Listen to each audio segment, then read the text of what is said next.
sea hunters are ready to dive on the vessel to create a panoramic visual record of the wreck and to recover an artifact that is threatened. With the gear checked and rechecked, the emergency chase boat takes up position.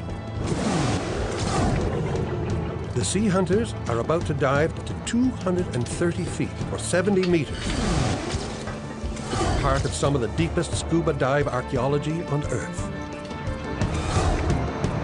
Time on deco for no reason. They decided to go ahead and call the dive. Dive, man.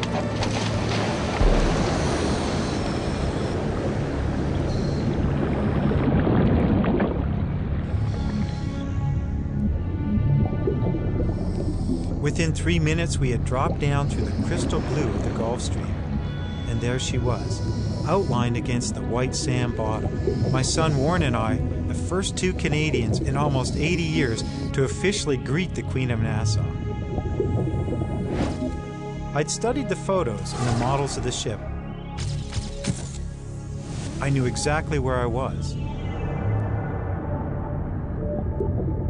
I was on the port side, about 1/3 of the way back from the bow.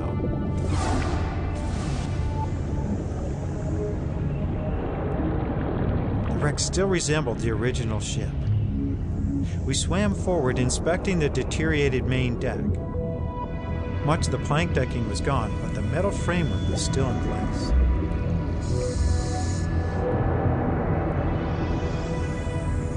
The ship's ram bow was its most imposing and distinctive characteristic.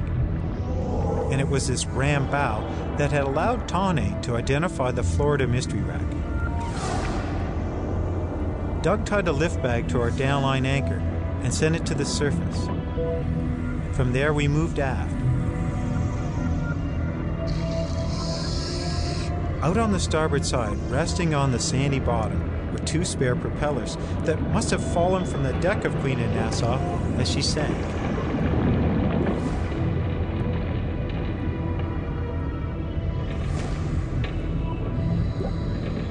There's very little diving that gets more serious than this, actually, I guess. Exactly. Yeah, this is not your traditional recreation dive. This is something that you really want to plan out well, have contingency policies. Safety has to be job one. And because if anybody gets hurt or killed, then that, in theory, could shut down the program. It was time to document Tawny's work. And Warren and I arrived just in time to see Tawny had located and identified the artifact for recovery. It was the ship's speedometer, or taffrail log. The log was a cylindrical-shaped, torpedo-like object that contained fins. It was towed behind the ship, and as it moved through the water, these fins would cause the taffrail log to rotate.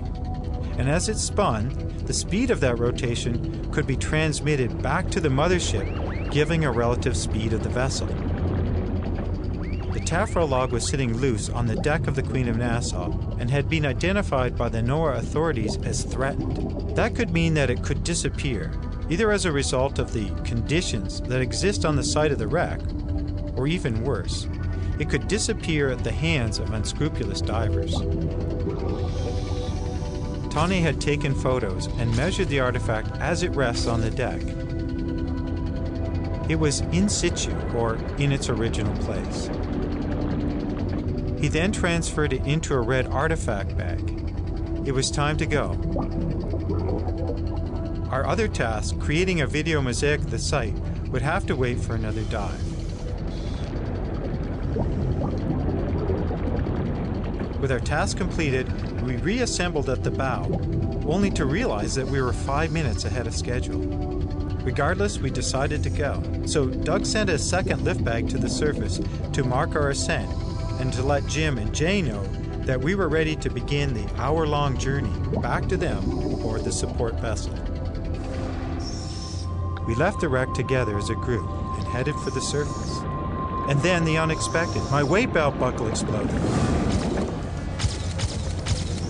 I grabbed for it and missed. The buckle slipped through my fingers and fell 3 or 4 meters back to the deck of the wreck. Without the weight belt, I was suddenly 12 kilograms positively buoyant. and like the lift bag, I was rocketing towards the surface. And with no downline to hang on to, I would soon be out of control. I turned quickly, and I kicked as hard as I could to get back to the deck of the wreck and my weight belt. Leaving for the surface without that weight belt would be like jumping out of an airplane without a parachute. The further you rise in the water column, the more buoyant you become. If you can't control your buoyancy on ascent, you risk popping to the surface like a cork. Finally, I got the belt back around myself, only to realize the buckle was broken. It was useless as a weight belt, and there was no way I was going to be able to carry it. My hands were way too busy. I had to manage 4 different regulators, switch gases 3 different times, and think about my camera.